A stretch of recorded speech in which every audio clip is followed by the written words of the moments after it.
Evening, everyone, and thank you all for tuning in for our first in a series of talks for this year's Open House Festival, where we'll be chatting to some of the UK's leading design-led architects.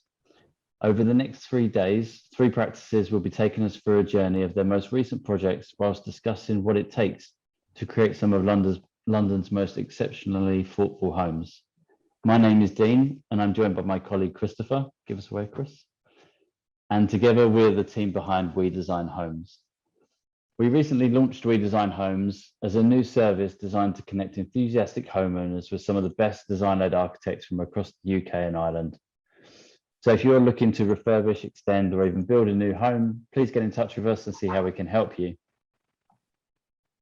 Thank you very much, Dean. As Dean mentioned, my name is Chris. We're really pleased this evening to welcome the director of Amos Goldreich Architecture. Amos joins us this evening.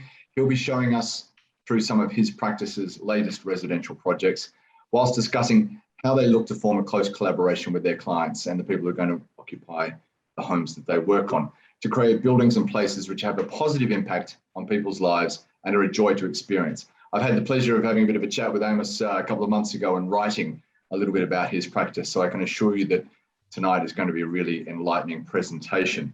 For Amos's practice, architecture is about people, and their work is always delivered with an acute sense of empathy and pragmatism. So welcome, Amos. Lovely to see you. And I might throw it straight over to you to get us started. Thanks very much, Chris. I'd like to thank you and Dean and Open House for inviting me, and for Celeste Bolt for organizing it. So I'll share my screen. Yeah, share screen. I forgot to mention, if anyone's got any questions or anything like that, please feel free to use the Q&A section at the bottom of your screens, or drop it in the chat, and then we'll see what we can do towards the end.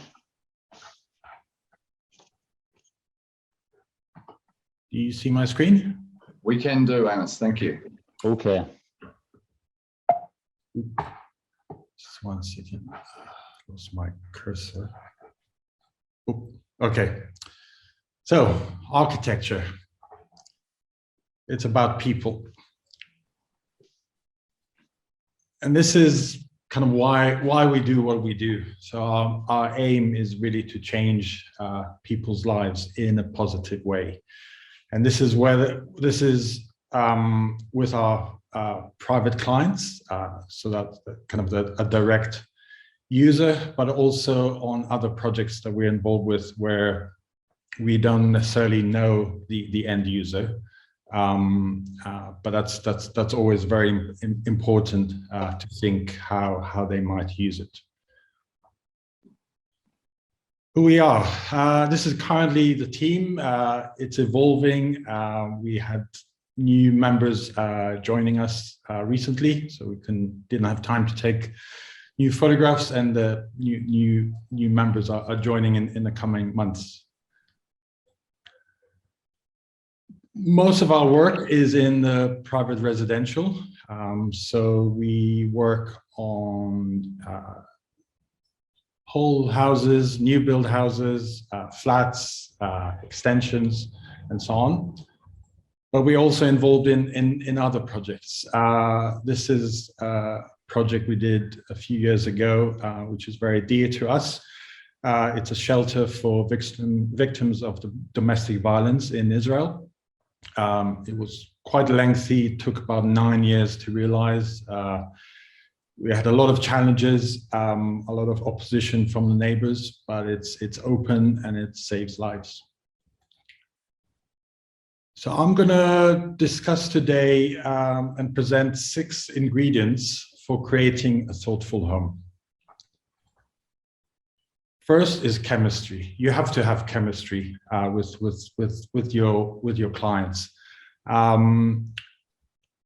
The process of working with clients, and I think especially private clients, it is a very personal service, and it's a very personal journey. For most people, refurbishing or remodeling their houses is the biggest or second biggest expense that they have after buying the property. So the chemistry is very important. And sometimes there's no chemistry, and it's totally fine. I had a potential client once told me, and we didn't get the project because I wasn't his type, which was a bit hurtful to hear. But I was completely fine. So it is very important. The second is trust. Clients really need to trust their architects. There's high levels of emotions that are involved in the process, and there's big money involved, and part of building that sort of relationship is about building trust. Then there's empathy. The process is very emotional, and one needs to always, and what we do is try and put ourselves in the shoes of our clients, always thinking ahead, trying to understand how they plan to use their home, how the whole process affects them. It almost forces you to sort of try and read between the lines, or kind of read body language as well.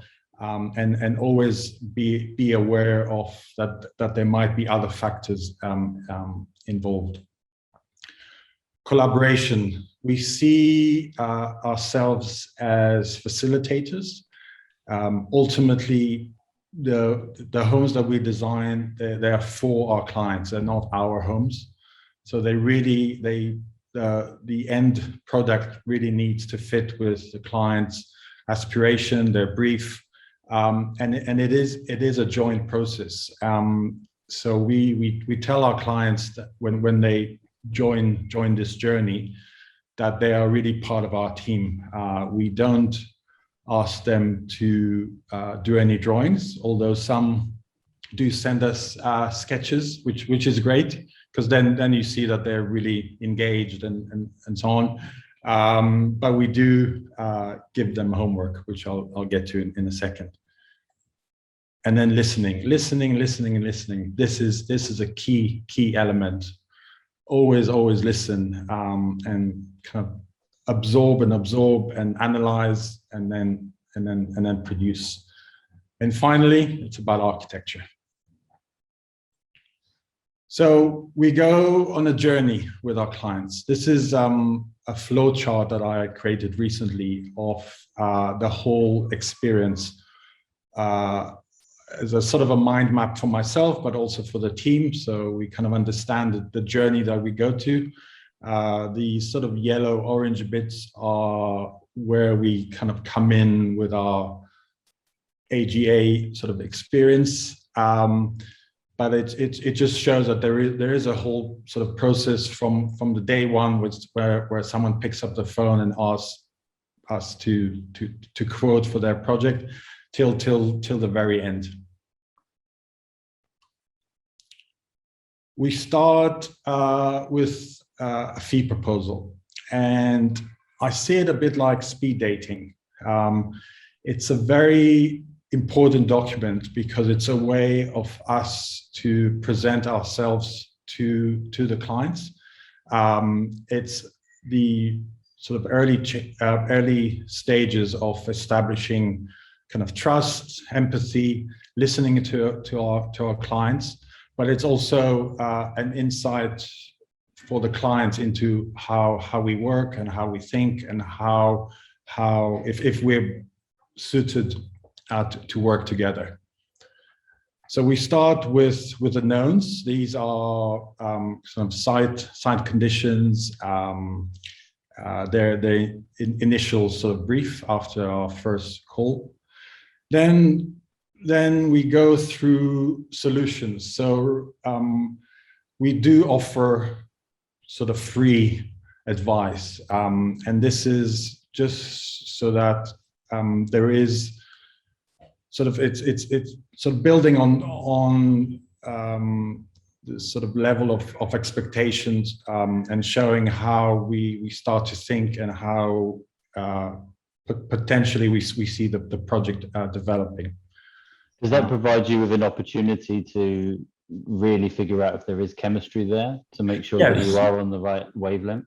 Yes, definitely, and also to make sure to us that that we listen properly, and that we've kind of translated what we've heard into a potential project. Okay. So this is, I mean, you'll see this completed project. This is our House for a Gardener project. So we kind of threw ideas just to get the clients excited, get us excited as well. And then we show evidence of projects that we've done in the past and what clients have said about us. So it is like speed dating, because you kind of, yeah, it's about building that chemistry, that trust, and that sort of excitement. And then we get to the fee, which is usually sort of a one page and terms of condition. Then we give homework to our clients, and we devised a client questionnaire, which is quite a lengthy document. It's about 100 questions, and like speed dating, we have a very short period of time to get to know our clients. We need to know their good habits, their bad habits as well, their aspirations about life, how they envision using the space, and some of the questions are as small as, where do you put the keys when you come home, which can reveal a lot of things. And some of the bigger questions are more sort of existential, about the environment, how they see themselves in the world. Is sustainability important for them or not? So we try and gather as much information as possible, and really trying to get to know them on quite a personal level. The client's brief. This is very important. So I'm kind of skipping ahead. Hopefully we've established a good connection. There's definitely chemistry. There's building of trust, and the client has instructed us or appointed us. So the brief is very important.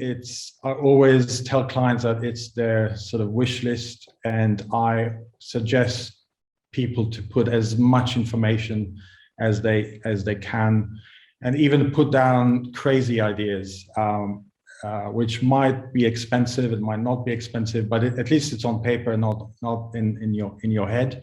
And that's the sort of basis of the start of our dialogue. And a brief can take various forms. It can be kind of only list.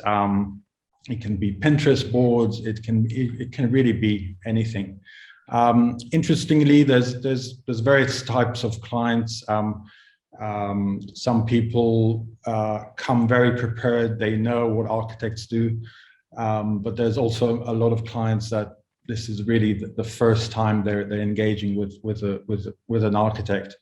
So our role is very important, and it's where we kind of take the role of educators as well.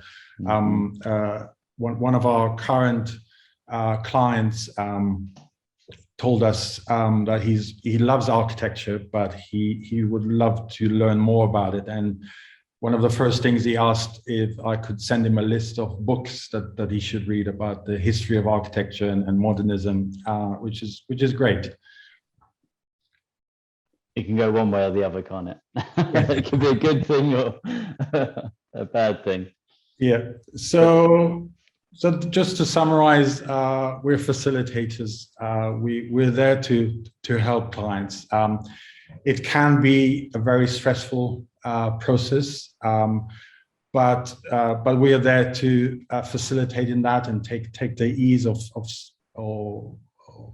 some of the stress. But it's also a very enjoyable process. All process of creations are very rewarding in the end.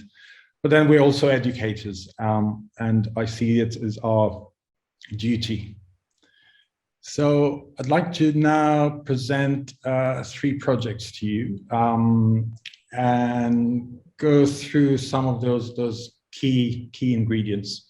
So a House for a Gardener is a remodeling of a terrace house in Finsbury Park with a sort of a rear and a side infill extension. Our clients who are, I think, listening in, Graham and Steve. Graham is a sort of an avid gardener, and from the outset, the garden was a key consideration.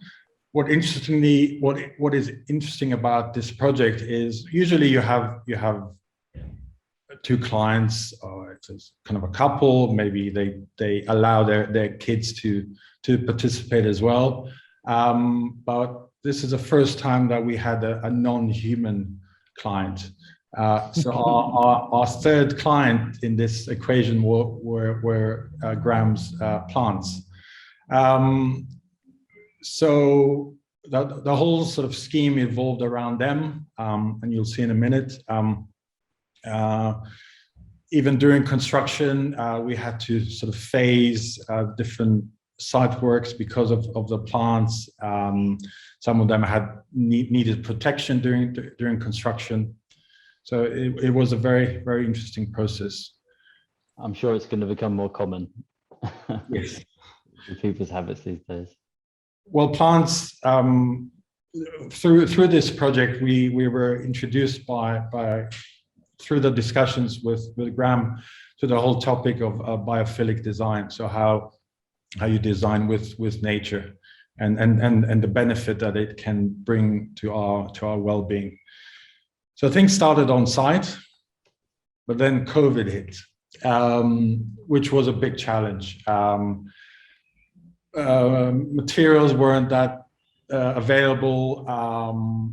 There were obvious sort of delays, but because we've already by then sort of established the trust and the collaboration with the clients, but also with the contractor, there was this mutual effort to try and mitigate sort of between the challenges and kind of make the most of it. One of the key elements of the project was a concept that Graham and Steve introduced to us, and that is of a winter garden. A key issue in this project is that the garden itself is relatively small. So the challenge was that how do you extend the house without sort of compromising the use of the garden, and that's where the winter garden came into as a perfect solution, because it meant that we really brought in the garden into the house. The winter garden houses some of the plants throughout the year, depending on the season, but it's also a way of bringing light into, especially, sorry, I can't see my cursor, but usually with these Victorian terraces, the middle of the house is usually quite dark. So that was a way of bringing a lot of light into the center of the house. And I'll just take you through a journey through it. So on the left, this is what you see when you come into the house. On the left, you see all the way through to the garden. So that makes the sort of initial first connection with the garden. And then on the right is the sort of front middle sitting area and the first entrance to the garden studio. Oh, sorry, to the winter garden. The winter garden itself has a glass roof, which is mechanically sort of openable. There's a sensor. If the temperatures go up, then it opens up automatically. There's a rain sensor as well. So it almost has its own kind of microclimate, but the doors on either side fully open. So it's also a circulation area, but it can also be used as a room on its own. We had some limitations that were imposed by the planners in terms of the height of the extension, because it's in a conservation area. So this is why we chose to expose the structure. All the insulation and all the buildup of the roof is above the beams, but it's also a way to express the beauty of the structure and celebrate it, and the structure itself becomes part of the architecture and the language. On the side of the extension where the beams sort of are on an angle, again, this was something that the planners requested because of rights of light with the neighboring property. So while it was a constraint, or it also internally it translated into a piece of architecture. So it wasn't the end of the world. And then that sort of the end of that sitting area is a window seat, which is cantilevered above a fish pond in the garden. So you can sit in the window seat and hear the running water. Visually and sort of visually, the beams sort of run into it. So the side of the window seat are the same material as the beam. So there's quite a sort of a clear language. So the window seat at sort of dusk time. We also looked at other parts of the house and making sure that other elements within the rear elevation are properly integrated to the whole design. We've introduced a balcony sort of above sort of first floor, so you can have really nice evenings there, watching the sunset. There's so many opportunities to kind of immerse yourself in the outdoors. I love it.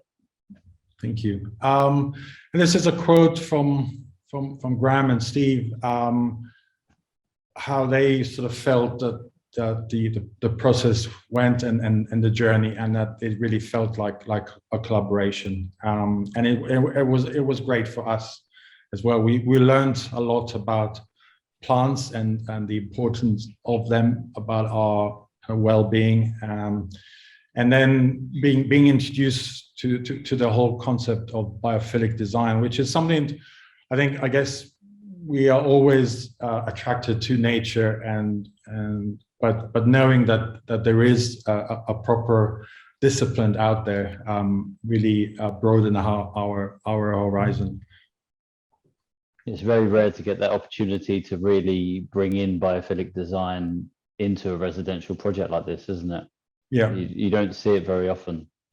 Yeah, and the key is really, I think spaces like that can really be achieved only through collaboration and through mutual kind of dialogue with the clients.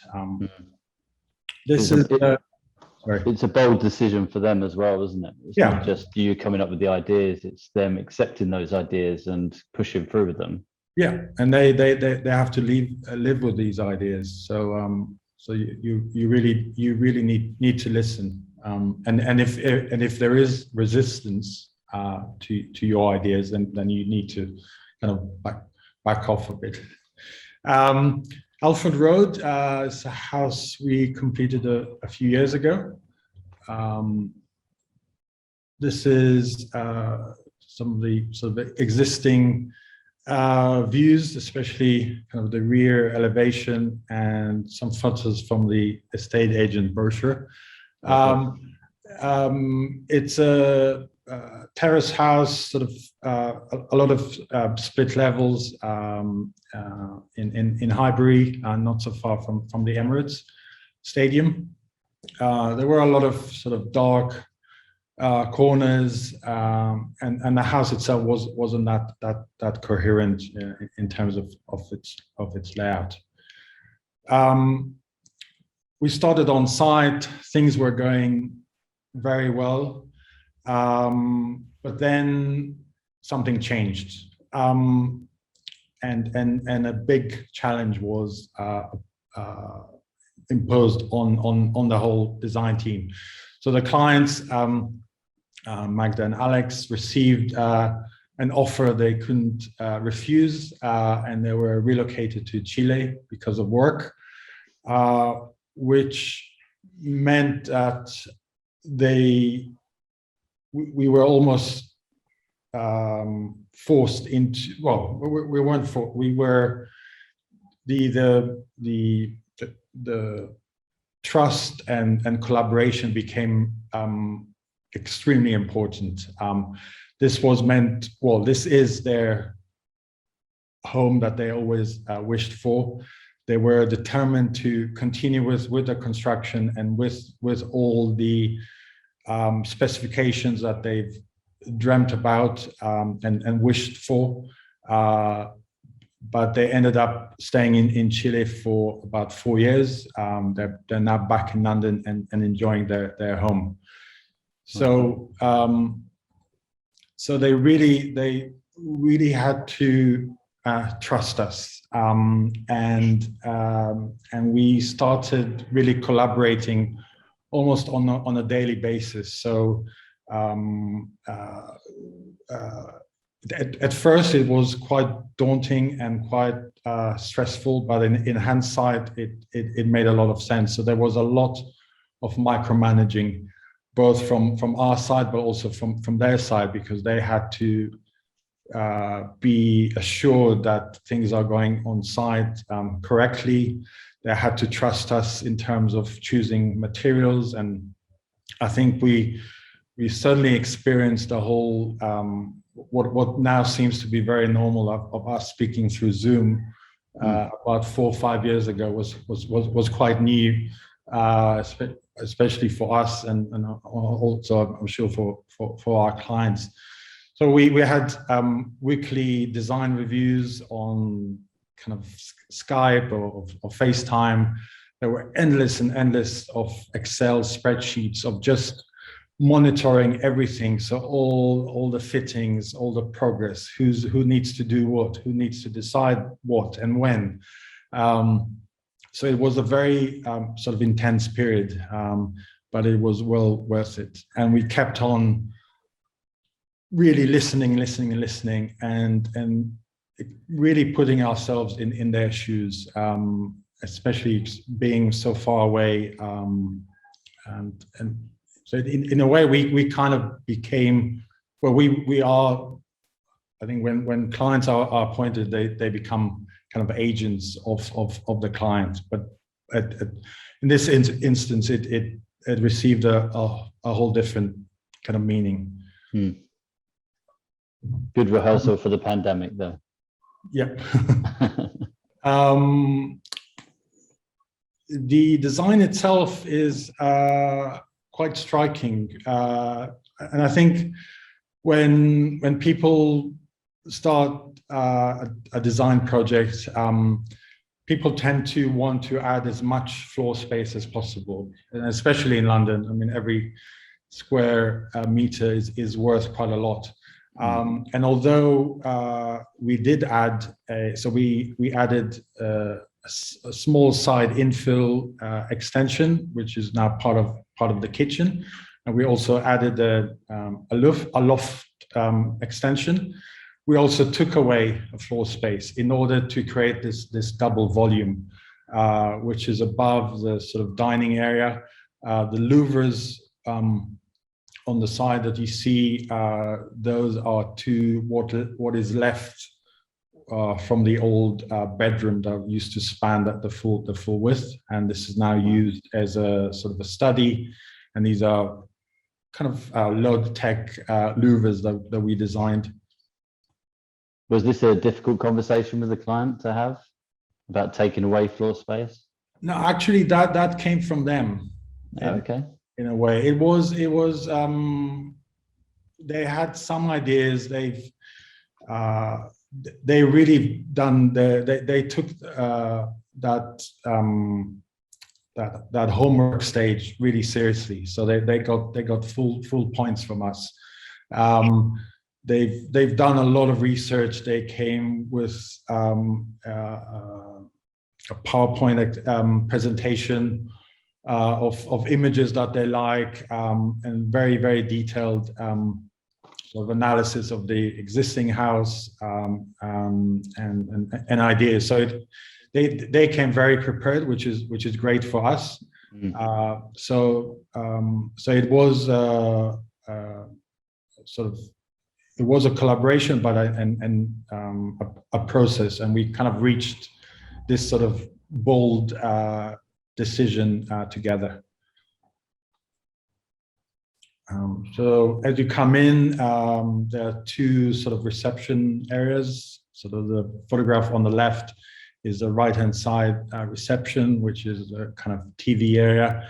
So we designed all the joinery as well. And to the left, that's a sort of play area for the kids. And then you really get a view into this double. Oh, what happened? Oh, we're back. There we go. Screensaver. Yeah. Yeah, you get a view into this double height space, and we've punched in these new very big windows to let as much light as possible. This is the new kitchen, which is completely bespoke. This was an interesting process. So the clients actually introduced us to new materials that we never worked with before. So the whole kitchen is clad in Phoenix, which is as thin as veneer, but it has nanotech properties. So you can put hot plates on it. It doesn't scratch that easily, and you can sort of wipe it off, and it sort of heals itself. So it has very nice properties and quite striking colors. So we are educators, but we're also learners, and we really learn from our clients as well.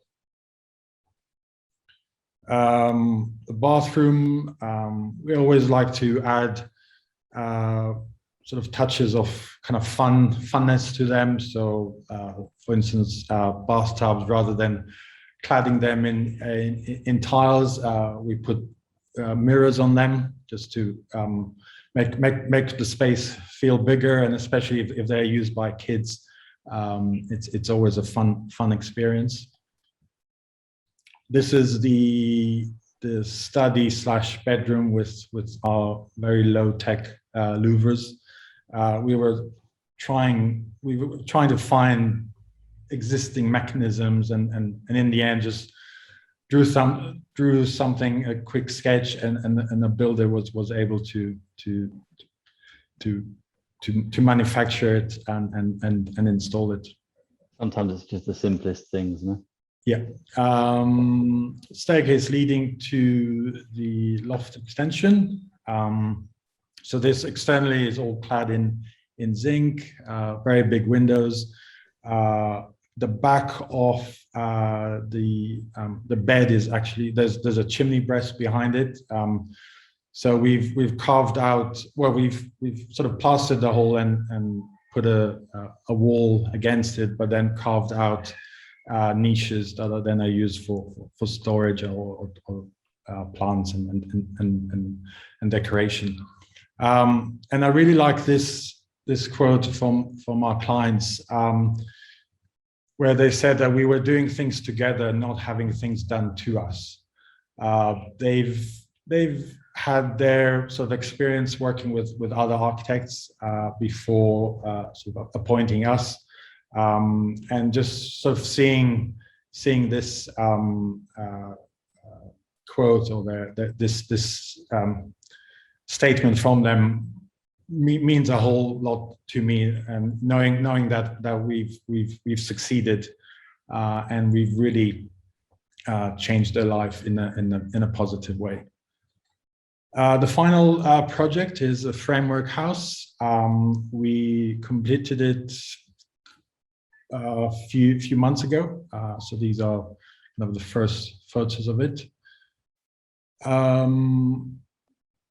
These are sort of before photos. They had a very narrow and dark kitchen, which they inherited from the previous owners, a conservatory that didn't really work. Environmentally, it was horrible. It was leaking, it was cold. So they really wanted to do something with their house. And it also, all the spaces were quite fragmented. So we were brought in. And I'd like to just show you a bit of how we develop schemes. So we work through sketches, but also through three-dimensional computer models, always kind of showing the existing and the proposed, and going through the qualities that could be achieved. So here we were looking at different options for the brick. That shape of the extension really derived from partially because of planning. So initially the roof itself was a lot more expressive, but where the roof sort of kinks up really shows the clear definition between sort of the spaces. So the space on the right is the kitchen, and on the left is part of the kind of sitting area, play area. So there's both externally, there's this sort of a definition of two internal activities, which are then expressed in the appearance externally, and you'll see how it's expressed internally. We always try and show as much information as possible with materials, with the spatial qualities, and by using 3D, and especially this is, I think, important for clients that don't necessarily understand 2D plans. This stage is very important. So this is the new plan. It's primarily quite a large space, which is split between sort of a dining room, kitchen, sort of all open plan, and sort of a sitting area. So we were on site, and then COVID again, which was really a challenge on this one.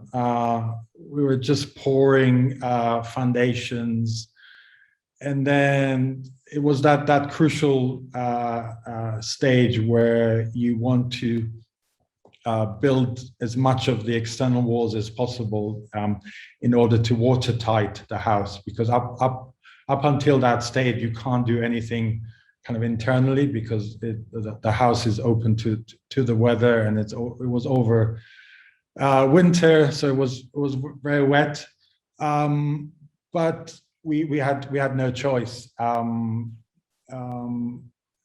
again, this is where the level of trust and collaboration really plays in an important role. We were trying to find solutions with the contractor. They were extremely supportive to us, but also to the client. It took longer than anyone expected, but then the sun came out, and we were back on site, and materials were available again, and we were pushing things ahead. So as you enter the house itself is a semi-detached. So on the left, again, you see sort of a glimpse of the new extension with the garden in the distance. This is interesting. We started with kitchens. Kitchens tend to be quite a big chunk of expenses. And it's a good example of where your money goes and how you can achieve amazing design for less. And the kitchen is a good example. You can easily spend £100,000 on a kitchen. This is an IKEA hack. So this is all the carcasses are from IKEA, and then there's a few companies now that provide just the doors and the dividers with between the carcasses. So the final kitchen doesn't necessarily look like an IKEA kitchen. The hinges are the same hinges that the really posh companies use. It's built very well, and you can make a huge savings.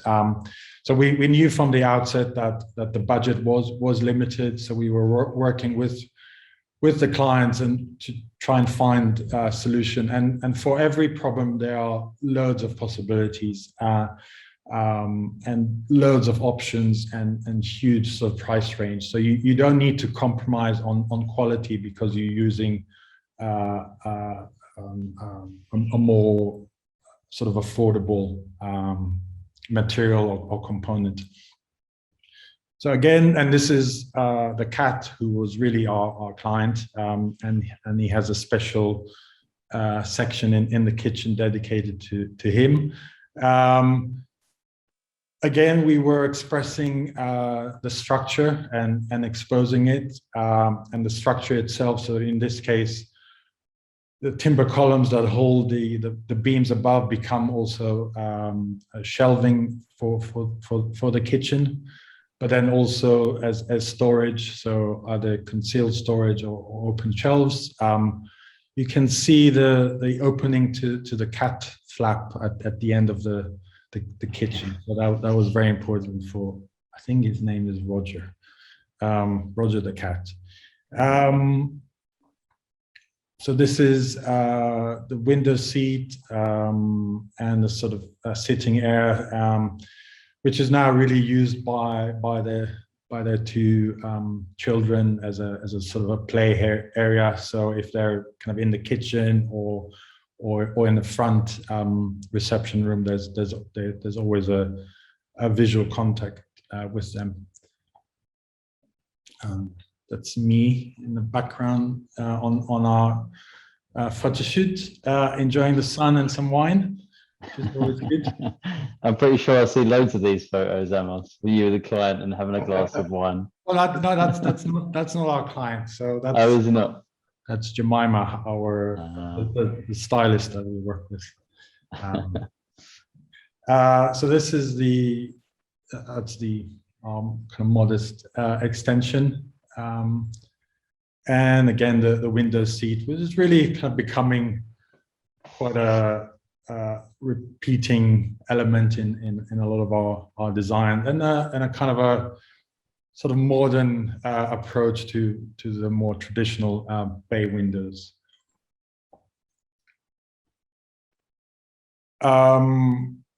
Yeah, and I guess just to sort of summarize on this project, what is always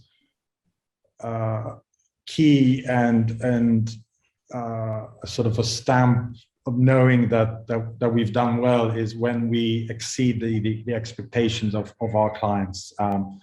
So when they come and they use the space and it really enriches their life and makes a positive change, we know that we've succeeded and we've done well.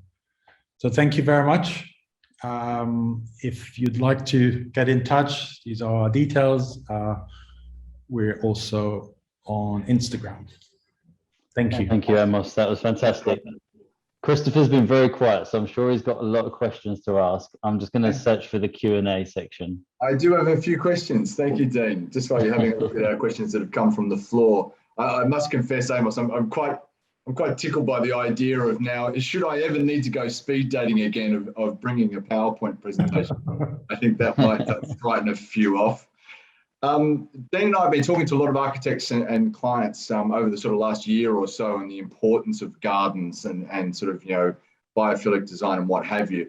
Just from a practical point of view, with Graham and your House for a Gardener, you've also got a very knowledgeable client there in terms of plants. Did he bring like a schedule of what he envisaged was going to be in both the backyard and the winter garden, or how did you obviously had to learn about plants pretty quickly?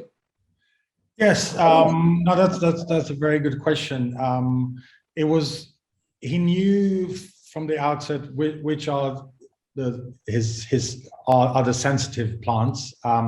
So we had, before we started on site, we had to remove them completely from site and find a proper storage to them. So we consulted with a landscape architect that we know, and he sort of assisted with it as well.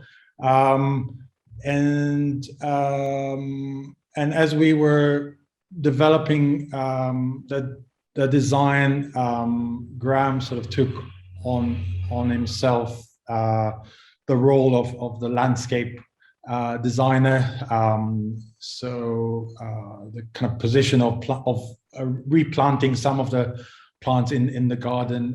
So he prepared a schedule for it, and also some initial kind of sketches of how the new garden would work with the architecture.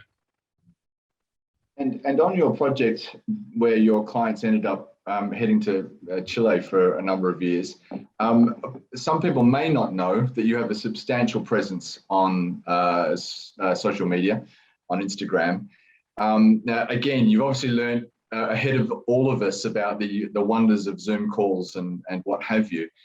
Has the sort of confluence of COVID given you the opportunity to expand sort of how you work, or are you still looking sort of around North London, and is that your home ground, or are you looking for sort of projects further afield?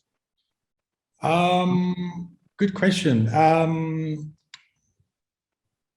The majority of our projects are in London, but during COVID, we got a project in Cambridge from a follower. So they've been following us for about a year or two, invited us. I think we met after the first lockdown when we were allowed to, and we got the project. But we've also initiated various, we kind of adapted the service that we offer to accommodate these changing times. So quite at the beginning of the first lockdown, we introduced an online consultation service where we offer advice on anything to do with architecture and design. And it's still running. So we offer sort of 30 minutes free of our time. We ask people to donate to our chosen charity, and it's really about it's about giving back to the community through these donations, but also helping people out there and potentially potential clients with explaining how the process work. I mean, some of these discussions were about whether to paint a certain wall a certain color, or can they move a toilet to a new location. And some of them became real projects that we were able to convert into real clients. Fantastic. Dean, I wonder if you've got- There's so many questions, isn't there? There's so many things that people just want. Shall I stop sharing, or? No, you can keep your details up there. That's fine. Okay. People have gone for a pen, Amos, so they might want to just scratch those details down. Okay. Yeah, maybe. We got a question from Sarah, who's asking, I think it was the house for a gardener. She said it's interesting that the planning allowed for the roof terrace. As you know, they can be a bit funny about, overlooking neighbours and so on. Do you have any insights about screening on the sides to prevent overlooking if someone is looking to build a roof terrace?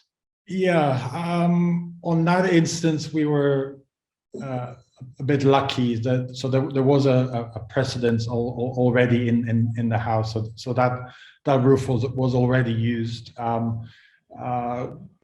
There were some challenges, but when I talk about collaboration with a client, we also collaborate with other members of the team, and I see planners as part of that team.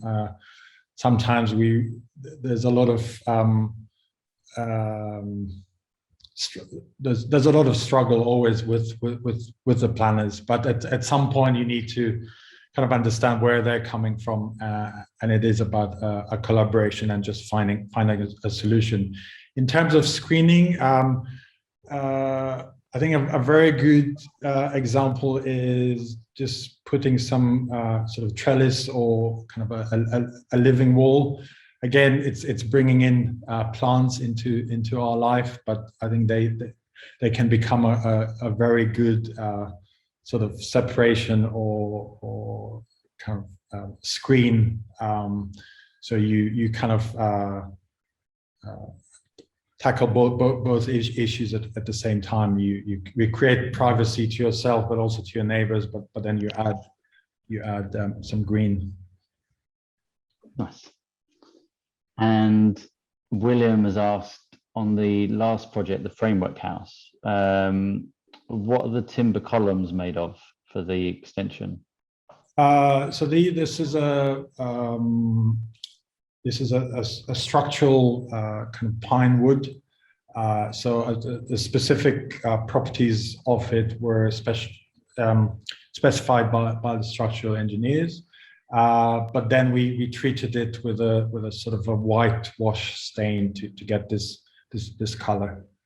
So it's quite a standard material that you can get in every building merchant. Well, probably you're gonna have difficulties getting it now because there's this huge shortage of timber, and costs have gone up by quite a lot. But hopefully they'll come down soon. Yeah, hopefully. I'm renovating my own house at the moment, and I'm really hoping it does. Did you need a specialist contractor for those sorts of installs on the timber frames, or? No, these there are regular contractors. That's part of what they do every day. Yeah, a lot of the time, people sort of hide these things, but they can actually be very, very beautiful, especially in a home, because they add warmth, they add character to the space. I think especially sort of families with kids, there's some sort of excitement and it's an opportunity to kind of learn and see how things are held up. Right. So I wonder, they say that a little bit of knowledge is a dangerous thing, and you're obviously dealing with, clients of various degrees of engagement. And, we all sort of know and talk about the sort of somewhat unrealistic representations of the design and build process in shows like Grand Designs and what have you. Yeah. How much research do you, in terms of the end result, how much work do you want your client to do? How much do you want them to know before they sort of get started? Ooh, that's an interesting one. Or doesn't it matter? It doesn't really matter. I think both level. Well, the two. I mean, if we look at the spectrum, so those that really have seen every episode of Grand Design, they know everyone's by first name. They've done their homework. That's kind of the one side of it. Then there are those who really they don't exactly know what they want. They really need help, and they need help understanding. I think it just means that maybe the journey of the project is slightly different, but ultimately the service is very similar. We perhaps need to be more attentive to their wishes, really sort of listen more maybe to the ones that really are coming completely new to the process. So I think it doesn't really matter. It obviously, I think the more that the more information that we get in the beginning, the easier for us it is to understand the clients, understand who they are, what their background is, and we can then really work closely with them in developing the design. But on the other hand, working with someone who's completely new, doesn't even know what architects really do, that also is very exciting, because you can really influence and help. Like you said, that's where the education comes in, doesn't it? Yes. The educational side of things takes more of a leading role than Yeah. the design side of things. Yeah, and you swing back to that lovely quote from one of your clients then about, we were doing things together rather than having things done to us, which is really elegant way of position, saying that, I guess. Yeah. Are there any other questions from the floor, Dean, that you want to bring up forward? Yeah, we've actually got quite a few, but I'm just going to pick the last two because we're just coming up to our hour now. So if we don't cover your questions, feel free to get in touch with Amos directly. Like we said, he's very infamous on Instagram, so drop him a line. Sarah again has asked, what was the material you mentioned, the new material you mentioned for the kitchen doors? I think it was Phoenix, right? Yeah, Phoenix, Yeah. NTM. Yeah. Amazing material. And there's a lot of these now, nanotech materials. For the worktop itself, again, we use this new material that they introduced. It's a composite material. It looks like stone, but you can put hot plates on it. You can set it on fire. You can try and break it. You'll never succeed. Yeah, so it was a real eye opener for us, and we're now using Phoenix on a lot of our projects.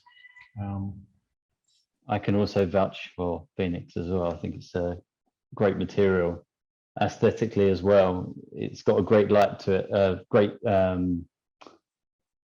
finish to it, because it very much changes with the light, doesn't it? Yeah, it's this sort of satin sort of finish. It comes now in various sort of finishes.